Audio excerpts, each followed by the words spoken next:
हम कपड़ों पर लगे लेबल देखते हैं, मेड इन नेपाल, 100% कॉटन। हम उनकी कीमतें देखते हैं, लेकिन हम उस कमरे के आर्किटेक्चर को शायद ही कभी देख पाते हैं जहां इन्हें बनाया गया था। कल्पना कीजिए एक ऐसे कमरे की जो आपका बेडरूम भी है, आपकी रसोई भी और आपकी जेल भी। नसरीन शेख के लिए 10 साल की उम्र में यही उनकी पूरी दुनिया थी। नसरीन का सफर किसी फैक्ट्री से शुरू नहीं हुआ था। यह शुरू हुआ था आजादी की एक दौड़ से। 9 साल की उम्र में वह जबरन श्रम और घरेलू गुलामी से बचने के लिए नेपाल में अपने गांव से भाग निकली थीं। लेकिन काठमांडू के अंधेरों में उन्हें सुरक्षा नहीं मिली। उन्हें मिला वैश्विक कपड़ा व्यापार का वह काला सच, डार्क रियलिटी। एक गुप्त फैक्ट्री मालिक ने उन्हें अपनी गिरफ्त में ले लिया।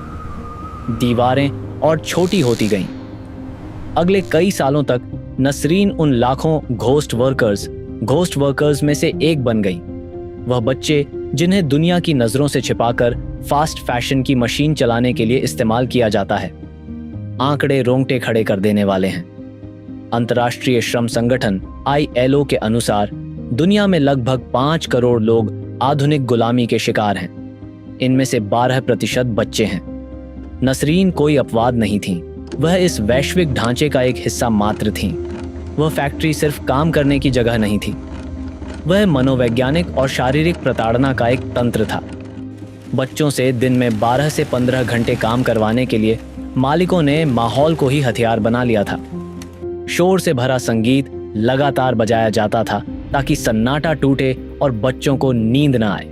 जब थकान बर्दाश्त से बाहर हो जाती तो उन्हें जगाने का तरीका था चेहरे पर बर्फीले पानी के छपाके मारना।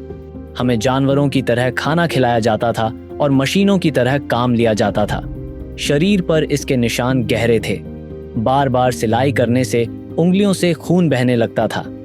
जमीन पर फैले बिजली के नंगे तारों से चिंगारियां निकलती थीं, जिससे उन थके हुए नन्हे पैरों पर अक्सर जलने के निशान बन जाते थे। ये सब सिर्फ $2 से भी कम की दिहाड़ी के लिए। यही है गुलामी का आर्किटेक्चर। ये इंसान को पूरी तरह अमानवीय बनाने पर टिका है। इन गुप्त फैक्ट्रियों में बच्चा एक भविष्य वाला इंसान नहीं रह जाता, वह मशीन का एक पुर्जा बन जाता है। नसरीन एक ऐसे जीवन का वर्णन करती हैं जहां इंसान और उत्पाद के बीच का अंतर खत्म हो गया था। लेकिन गुलामी के इस ढांचे में एक कमी है। यह मानवीय जज्बे को पूरी तरह कभी नहीं मिटा सकता।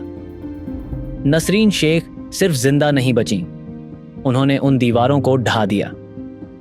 आज वह एक वैश्विक एडवोकेट हैं, जिन्होंने अपनी जेल को बदलाव के एक मंच में बदल दिया है। और उनकी कहानी हमसे कहती है कि हम लेबल के पीछे छिपे उन हाथों को देखें जिन्होंने उसे सिया है। क्योंकि जब तक बाल गुलामी का यह ढांचा मौजूद है, कोई भी कपड़ा वास्तव में सस्ता नहीं है।